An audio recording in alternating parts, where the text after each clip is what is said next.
నేను మీకు ఈ ఉదాహరణ చెప్పేటప్పుడు మీరు పవిత్రమైన మనస్సుతో వినవలసి ఉంటుంది. ఇది యథార్థముగా జరిగిన ఒక విషయాన్ని మీకు మనవి చేస్తున్నాను. కబీర్ దాస్ గారి భార్య ఉండేది లోయి అని. ఆ తల్లి మహా అందగత్తెడు. కబీర్ దాస్ గారి ఇంటికి ఎవరైనా సాధుపురుషులు వస్తే ఒళ్ళు తెలిసేది కాదు. మహా సంతోషం. ఓసారి ఇంటికి బోలెడంత మంది సత్పురుషులు వచ్చారు. లోయి అని పిలిచి వీళ్ళందరికీ రాత్రి భోజనానికి ఏర్పాట్లు చేయి అన్నాడు. ఆవిడ వంటింట్లోకి వెళ్ళి చూసింది. బియ్యపు గింజ లేదు, ఉప్పు బద్దలే లేదు ఇంట్లో. ఏం చేస్తుంది? పక్కనున్న ఒక వర్తకుడి దగ్గరికి వెళ్ళి, నాకు అన్నం తినడానికి అక్కర్లేదు, నా కొడుకు తినడానికి అక్కర్లేదు, నా భర్తకి సత్పురుషులకి అన్నం తినడానికి వెచ్చాలు అరువు ఇమ్మని అడిగింది. ఇస్తా, మీ ఆయన తీర్చడు, ఎప్పుడూ భగవన్నామని చెప్పుకు తిరుగుతాడు, రూపాయి సంపాదించాలన్న తాపత్రయం లేదు, తీర్చడు. ఎలా ఇస్తాను? ఇవ్వలేనన్నాడు. కాదు కాదు, సత్పురుషులకి అన్నం పెట్టకపోతే ఆయన తట్టుకోలేడు, అందుకని ఇమ్మని అడుగుతున్నాను, ఇమ్మంది. ఆయన అన్నాడు, మీ ఆయన ఎటు అప్పు తీర్చడు, కానీ రాత్రి నీ ఇంటికి వచ్చిన అతిథులకు అన్నం పెట్టి వాళ్ళు వెళ్ళిపోయిన తర్వాత నువ్వు మా ఇంటికి వచ్చి, నేను వాక్యాన్ని పూర్తి చెయ్యక్కర్లేదు, మీరు ప్రాజ్ఞులు గమనించగలరు, ఆయన ఏది అడగకూడదో అది అడిగాడు. అటువంటి భోగమును నాకు ఇవ్వగలవా అని అడిగాడు.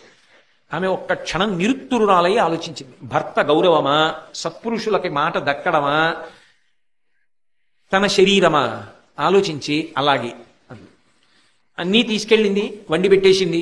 సత్పురుషులందరూ భోజనం చేసేశారు, సంతోషంగా వెళ్ళాడు, దిగబెట్టేశాడు కబీర్ దాస్ గారు. ఇంటికి తిరిగి వచ్చేశాడు. హోర్న వాన పడుతోంది.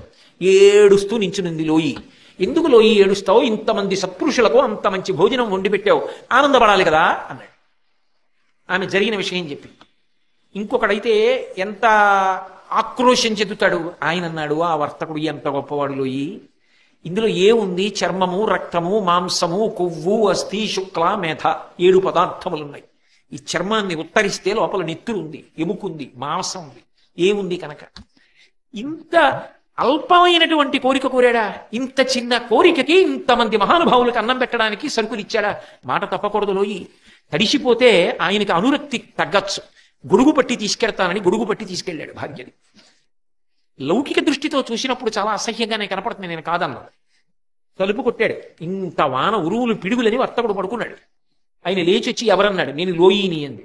ఆయన ఆశ్చర్యపోయి తలుపు తీశాడు. రామనామ భజన చేస్తూ కబీర్ దాస్ గారు అటు తిరిగి ఉన్నాడు. ఎలా వచ్చావు అన్నాడు. మా ఆయన తీసుకొచ్చారు. నీ ఆయన ఎందుకు తీసుకొచ్చాడో తెలుసా నిన్ను అన్నాడు. తెలుసు అంది. మరి ఎలా తీసుకొచ్చాడు అంది. అంతమంది సాధు పురుషులకు అన్నం పెట్టడానికి అరువిచ్చిన మహానుభావుడు ఏమడిగాడు కనుక, కొంపు కొట్టే ఈ చర్మాన్ని కదా, ఈ శరీరాన్ని కదా అడిగాడు అని తీసుకొచ్చాడు. ఆయన ఒకసారి కబీర్ దాస్ వంక చూశాడు. రామనామని చెప్తూ తేజోమూర్తి నిలబడున్నాడు సాధుపురుషుడు. ఆయనకి జన్మలో పట్టుకున్న కామ పిశాచం వదిలిపెట్టేసింది. తిన్నగా వెళ్ళి కబీర్ దాస్ గారి కాళ్ళ మీద పడిపోయాడు. వద్దింక నాకు ఈ జన్మని తన సమస్తం దానం చేసి కబీర్ దాస్ గారి శిష్యుడైపోయి, అమ్మా తల్లిని కామించానమ్మా, ఎంత తప్పు చేశానమ్మా, ఇక నా జన్మలో ఇటువంటి కోరికలు కోరనని కబీర్ దాస్ గారి శిష్యుడైపోయి జీవితాన్ని తరింప చేసుకున్నాడు. ఒక సత్పురుష సహవాసం మనిషిని అంతా మారుస్తుంది. అందుకే ఒకటంటారు, కోట్లు పోతే బెగపెట్టుకోకు, ఒక సత్పురుషుడితోటి సహవాసం పోయిందా ఇక నీకు మళ్ళీ జన్మలో దొరుకుతుందన్న ఆశ మాత్రం లేదు.